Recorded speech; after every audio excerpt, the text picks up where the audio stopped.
Good morning, almost afternoon. It is July 24th and it's 11:25 a.m. here in Sedona, Arizona.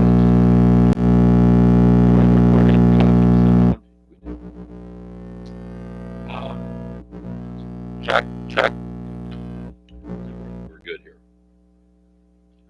So, I'm going to begin to talk about something deeply personal. I'm going to talk about stuff I've never talked publicly about before, and it's about myself, my own journey, and my own journey with with family and others, not just family, but clients, friends.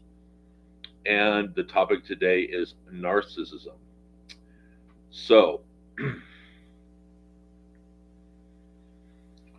first of all, I want to say, in everything I'm talking about, don't ever assume um, that I'm a victim.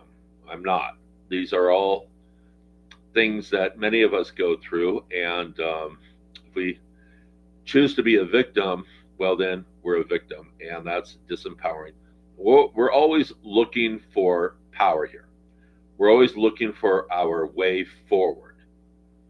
Personally, I believe that this Earth experience here on this planet is all about learning about our own personal power.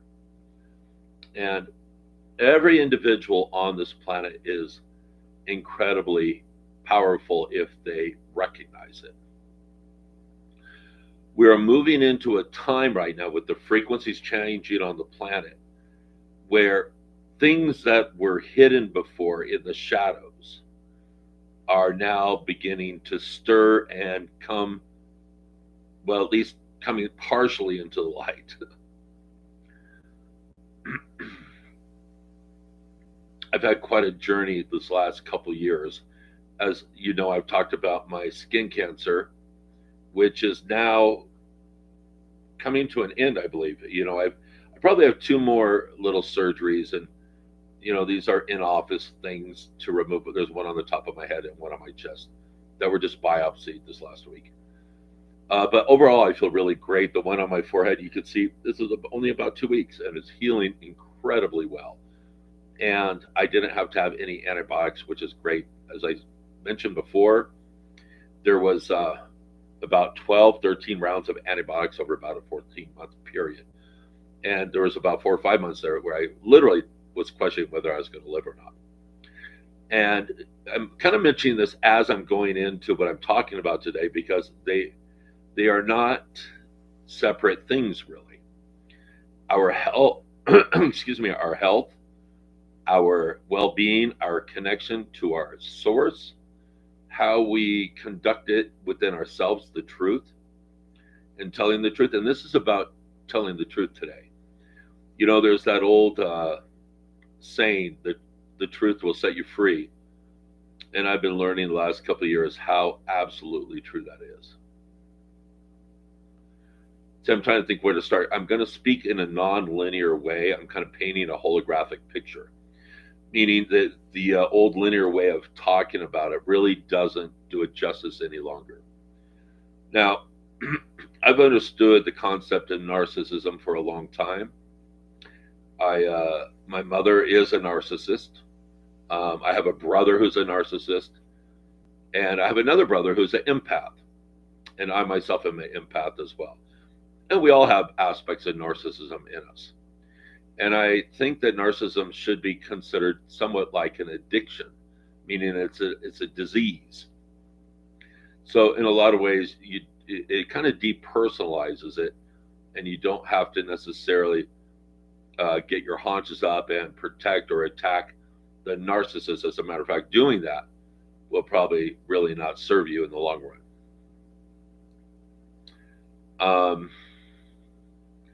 Let's see where to start. There's a couple places I could start. I'm going to start about a year. What was it? Last October. It was last October. And that's the time I got really sick with the infection. And leading up to that, I can now see I didn't know it till just recently. These are more recent revelations that I know are true. And I'm only talking about it now because I know the truth. And it was last October after my surgery I had last May. And so last May I had surgery, not this one, but the year before, 2023. And then around August, no, let's see, August, November, November, I'm sorry, August, around August, I kept having these infections that wouldn't go away.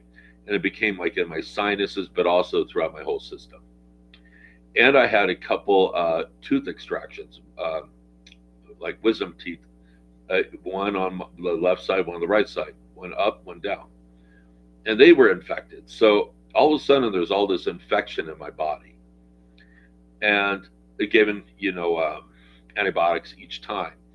And I've always had an issue with the antibiotics. My body doesn't do well with them. I'm ultra sensitive to stuff like that. And many years ago in the 90s, living in Cambodia, I had a couple of bouts of amoebic dysentery, and they give you something called Flagyl for it, and it really messed with my whole system for a long time. Until a couple of years ago, I went on a strict keto diet, and the keto diet the meat actually healed my gut. Surprising, but that's what it actually healed my gut from that time, which I'm grateful for, because I don't know how well I would have fared if that hadn't happened prior to all of these infections I had. Or one, I should say, probably just one infection, large infection lasting a long time. Excuse me. Anyhow, I feel really strong. I'm getting strong again. And I mean, like down into my bones kind of strength, which had been missing for a while, and that's scary. So it was around August, October, right before October, that my energy levels were really zapped, and I realized that my workload was draining me quite a bit, which it can. So I made the choice that a choice intention I set that I had to stop using energy that was not in balance. Like if I have a tendency to give too much in healing work that I do in my session work. And I had no idea to what extent really till all of this is played out. It's fascinating, I find now. But during that time, I decided, okay, I have to pull back some energy in order to take care of myself. Well, little did I know, about half of my clients at least were narcissist clients. I can see looking back. And I'm an empath, so there's always this relationship between the empath and the narcissist. And I don't know how much I'll go into that right now, but that's something for probably another episode. There's a lot of stuff on YouTube around this. A lot of narcissism aspects, topics are surfacing right now. It's an epidemic on our planet, I believe. So in pulling back my energy, but still with the intention of empowering the other individuals, as I said, about half my clients fell away very quickly. And I didn't know why then. I honestly had no idea. Partly because I was fatigued, my energy was low, I was feeling fuzzy. And then for the next 4 or 5 months, I went into a deep, I guess you would call it, I look back now, I call it healing mode. At the time, it felt like a deep, almost dying mode. And, went to the doctor, they ran tests, and they found the infection, this infection, but they just throw more antibiotics at it. So that went on for about 4 or 5 months. As I started coming out of that, probably in this last May, about, or maybe a little bit before that, April, May, I started noticing that I was aligned differently. And a lot of that had to do with my intention that I was not going to sacrifice my own energy for the sake of others. And now I realize I have spent so much of my energy doing that. And my life dynamic set up that way in relationships, whether they're intimate relationships or with clients or with friends, with the world at large. It was quite amazing what started revealing itself, and still is. So that occurred. Now, before that, it was last year, probably before the surgery. Up to that point, before the main surgery on my left side here, That was the main surgery. That was the biggest one. And the cancer had gone down into the skeletal muscle, so that had cut out. The side of my face is still numb, and you can see my smile is a little, it droops a little bit here just from the surgery. Um,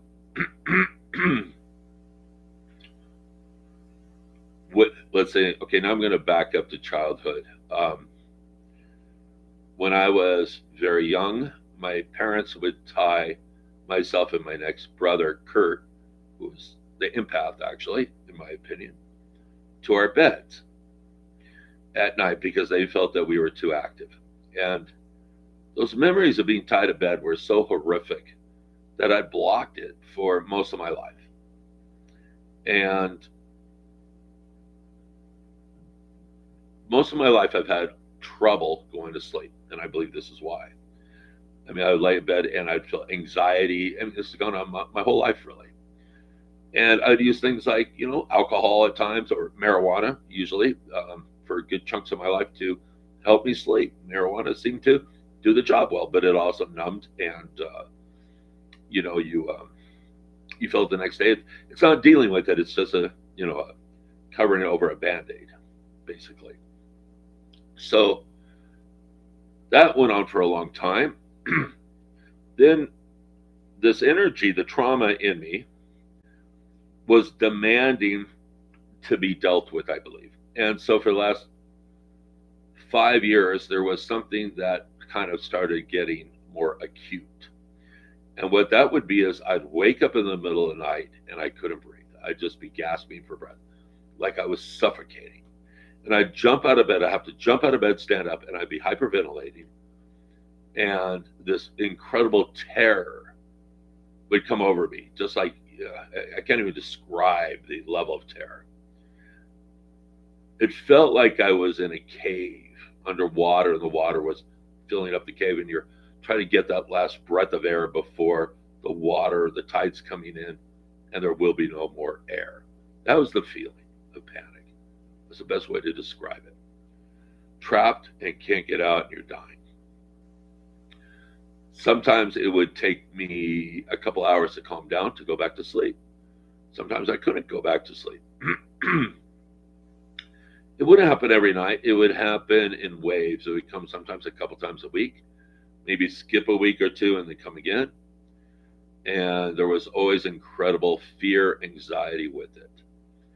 And eventually I started realizing that this was due to the time I was tied up as a child. And it was demanding a release out of me. So this is part of the story I'm telling. It's an important and integral part of the holographic picture I'm trying to paint at this moment. So trying to think of how to approach it that makes the best paints the best picture here.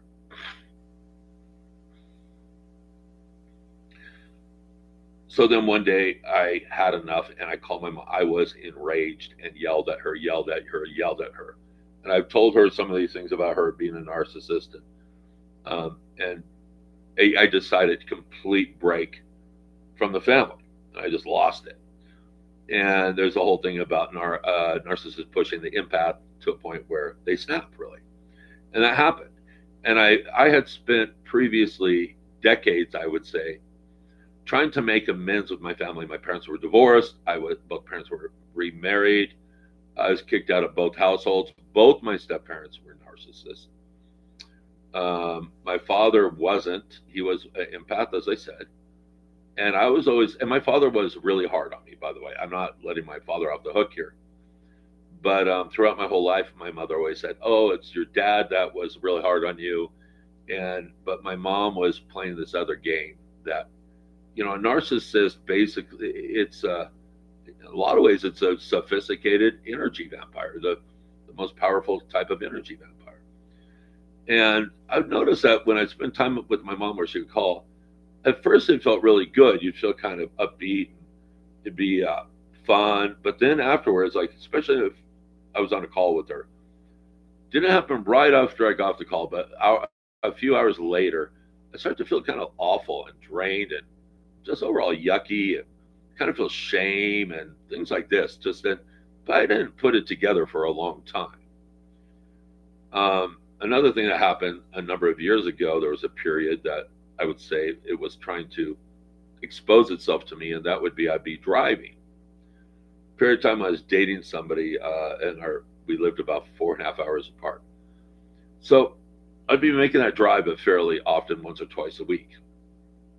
And sometimes I call people, and catch up and conversations. And one of the people was my mother. And I noticed that every time I got on the phone with her, all of a sudden there was a lot of traffic. I know it sounds weird, but it's true. And then when I get off the phone, the traffic would break up. And I always noticed when I was around my mom, I started paying more attention, that her environment was cluttered and chaotic. Like there was traffic, whether it was actual car, traffic with cars, or energy. There was always something going on like that. And there was always her trying to manage that. I would call it chaos. And when I'm by myself, I don't have that. That's not in my life.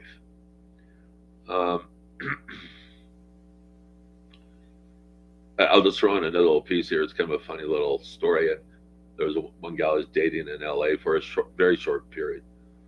And I was living in the Marina Del Rey area. And when she would come over, her last name was Pitts, Pitts, which I thought is kind of funny now the way I tell the story.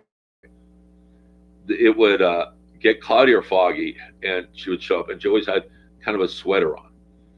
And then she would leave, and it would get sunny again. And I started paying attention to this, and sure enough, it was as if the weather followed her, and I believe it did. And so she would come over. I call her, it's sunny out, and we get together. She'd come over to my place and show up in her sweater in the clouds and fog. And then she'd leave, and it would get sunny again, be sunny again. And I started paying attention to that. Needless to say, we didn't last very long once that became evident to me. And just another example of how energy works. And that sounds bizarre, but if you start paying attention to the patterns in your life, you'll see stuff like this. The weather, the environment responds to what's going on in us at any given moment. So coming back to my family stuff. So I started noticing this stuff. Then at other times in my life, I've gone to therapy off and on, different periods of my life, had, a lot of therapy and, regular psychological, therapy and marriage, family kind of counseling, stuff like that. And I would be talking about my life, and the therapist would ask me, well, what about your mother here? And I said, well, it was my father who was abusive, not my mother. And even a couple of them said things such as like, well, what did your mother do to you? What, they saw something that I didn't see in the moment. And I would actually end up protecting and defending my mother in therapy, which when I look back now is just absolutely ridiculous. Here I'm paying good money for the therapist, and they're trying to, they're trying to uncover and show me. And I'm saying, well, wait a minute, it wasn't my mother. It was my mother. It was always my mother. So even I brought up her being a narcissist once to her. And she looked at me, and instead of denying, she just looked at me in a very superior way and said, well, do you even understand what the definition of narcissism is? And blah, blah, blah. And my mother is a psychologist, and she's weaponized psychology most of her life, and against us and against anybody. And so it took a long time to break out of this. And even when you think you know, you don't know. I'm telling you, it's like a possession, really. And in that possession, your power and energy is usurped. It's not yours. My journey in this lifetime is that about power and authority. And what that means is owning my own power and my own authority. I believe everybody on this planet is learning about their power in one way or another. I believe this is a school of power, I believe, period. I'm not the only one who says that. Carolyn Mace, I think about. She's great. I've studied with her in her seminars. She's amazing. Another example of narcissism with my mother is once we were at one of those, I went to a number of them, and she went with me to one, my mother, and we decided to sit as separately, and but at lunch we get together, we talk about it.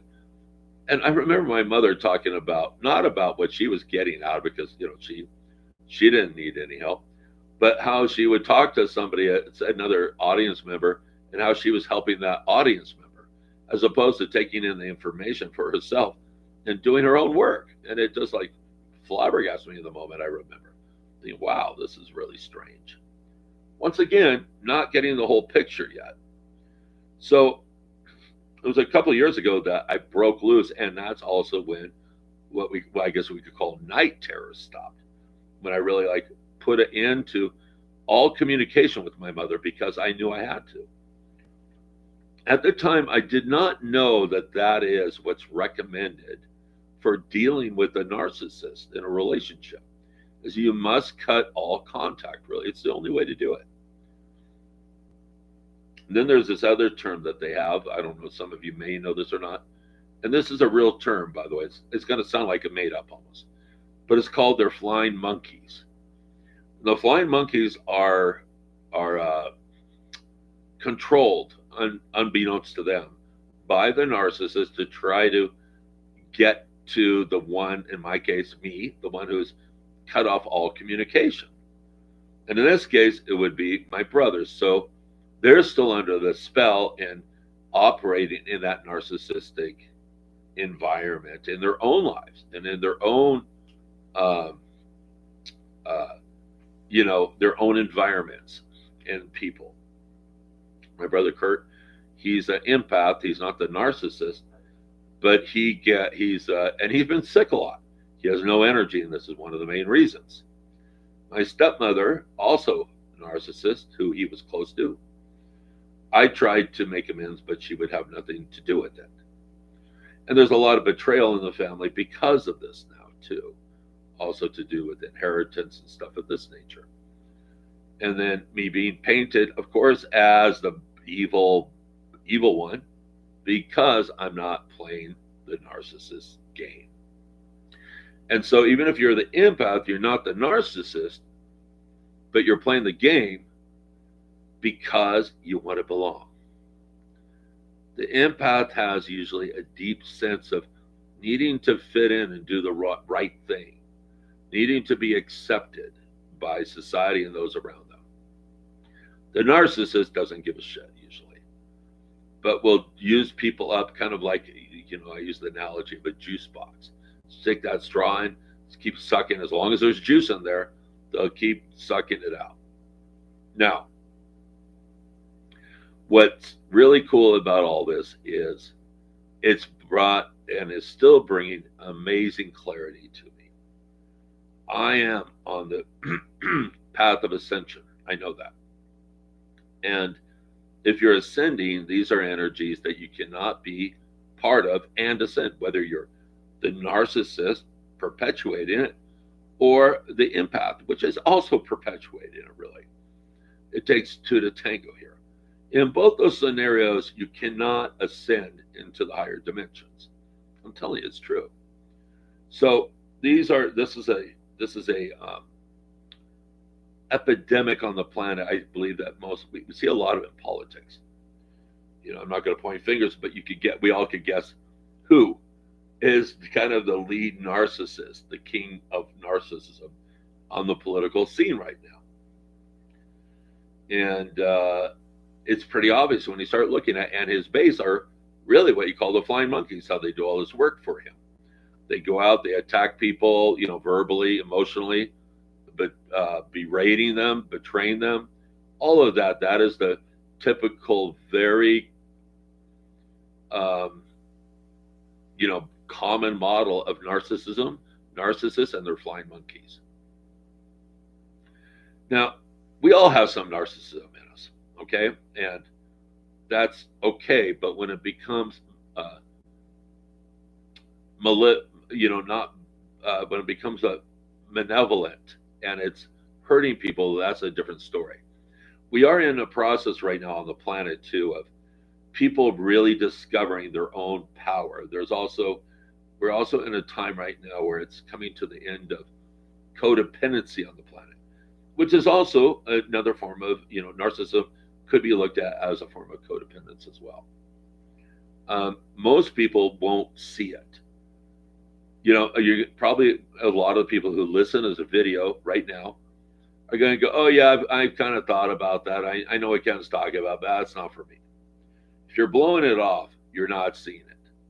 I'm telling you, you don't know what you're talking about. Even if you're a mental health professional with training and you're kind of blowing it off, you don't see it. I'm telling you don't see it. It's almost like, being a healer, spiritual healer, it's almost as if there are entities attached to this. I think there are entities involved with it as well. My brother Kurt, who is an empath, he has entities attached to him that are sucking him dry. I've tried to help, but offer my help, but the entities in him are telling him that I'm dangerous. That's the kind of thing we're dealing with here. So in the end, only the truth, okay? And I'm not claiming to have a monopoly on the truth at all. I am, at times I think I'm an ignorant, slow learner. I really do. But these are true truths. And when you discover the true truth, you know it because all of a sudden you have a ton of energy flooding back.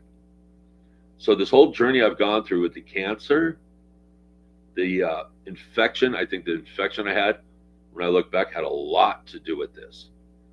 And maybe not only the narcissism, but even being attacked by some entities around it as well, because I was separating out of it. Now, I have a lot of energy. Anybody who knows me personally knows that, when I walk into a room, my energy's noticed, for better or worse. Some people like it. Some people get triggered by it. But my energy's big. So when I look back and realize, oh my God, how much energy I gave to others and still was able to function, I think now, my God, as I claim that energy back and really tend to it, the sky's the limit. So I'm excited of all this growth. I've always been one who's learned through adversity. I've had a very colorful, adventurous life, to say the least, very authentic. I lived through the experiences to learn them, not just a mental idea of it. But through that as well, in the clarity, I'm able to augment reality, not just for myself, but leverage big energy shifts for others as well because of this. And it takes a real spiritual warrior, I guess you would say, to be able to handle stuff like this.